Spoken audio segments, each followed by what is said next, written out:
All right, let's dive right in. Today, we're going to crack a puzzle that's more than 1,300 years old. And believe it or not, solving it is going to give us the secret to learning pretty much anything more effectively. Let's get into it. Okay, take a look at this. This is part of a famous text from China's Tang Dynasty. Now, be honest. Try to make sense of it. What's it even about?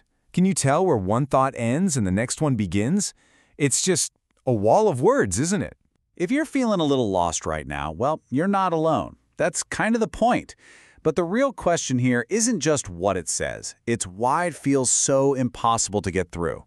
And the answer isn't about ancient Chinese. It's actually about how your brain is wired.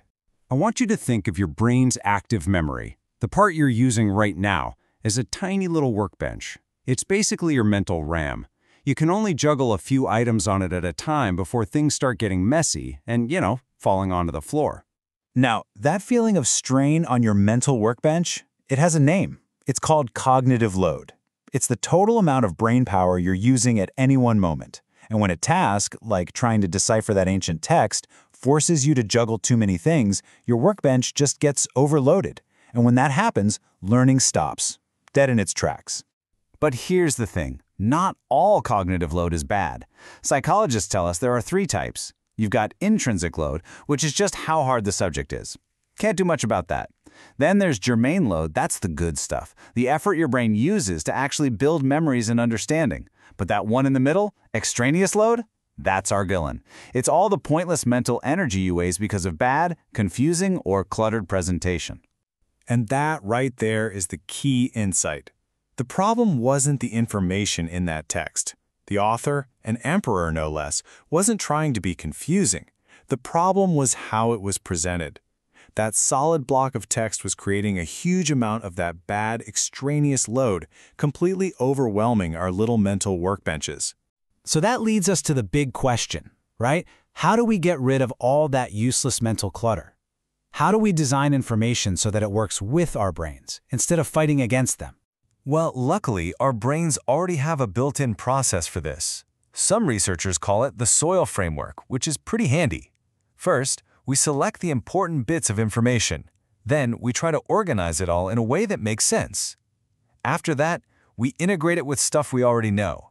And finally, that's when real learning happens. See the problem? That ancient text made step 2, organization, completely impossible. And without that, the whole system just falls apart. So here's the secret. You don't need a bigger workbench. You don't need to work harder. You just need to organize the pieces on it smarter, so your brain can actually see how they all fit together. It's not about mental horsepower, it's about smart design. Okay, so now we have our secret weapon, structure. Let's go back to that 1,300-year-old puzzle and see what happens when we give the brain a little help with that whole organization step. And there it is. The difference is just wow. On the left, you've got the hot mess we started with. On the right, the exact same words, but now they're organized. Just by adding some simple spacing and structure, your brain immediately knows where to look. You can see the different ideas. Suddenly, the information isn't attacking you anymore. It's actually inviting you in. So, what was the hidden logic that was there the whole time? It was a classic 4-part structure used in writing across East Asia. It goes start, develop, turn, and conclude. A beautiful, simple, logical flow that was totally invisible in that first wall of text. Think about what that simple structure did. It automatically grouped ideas together. It created a visual map for our brain. It made the author's argument crystal clear. And most importantly, it absolutely crushed that useless, extraneous load. Our mental workbench was finally clear, which freed up all that brain power for actual, understanding. And here's the kicker.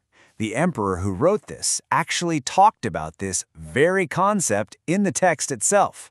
He wrote that when the structure is hidden, even the wise are confused. That was us on that first slide. But when the structure is revealed, even the foolish are not perplexed. And that's the clarity we're all feeling right now. This all leads to the ultimate lesson, a single phrase from the text that sums up the entire goal of great teaching, great design, and great communication.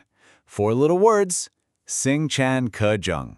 which translates to make the invisible visible. That's it. That's the whole game. It means taking something that's hidden, a complex idea, a confusing pile of data, a hidden argument, and presenting it in such a way that its true form, its structure, becomes obvious to anyone. Because at the end of the day, learning isn't just about cramming facts into your head. It's about seeing the structure that holds those facts together. So, here's my question for you. The next time you have to build a slide or write an important email or just explain a big idea, how will you make the invisible visible?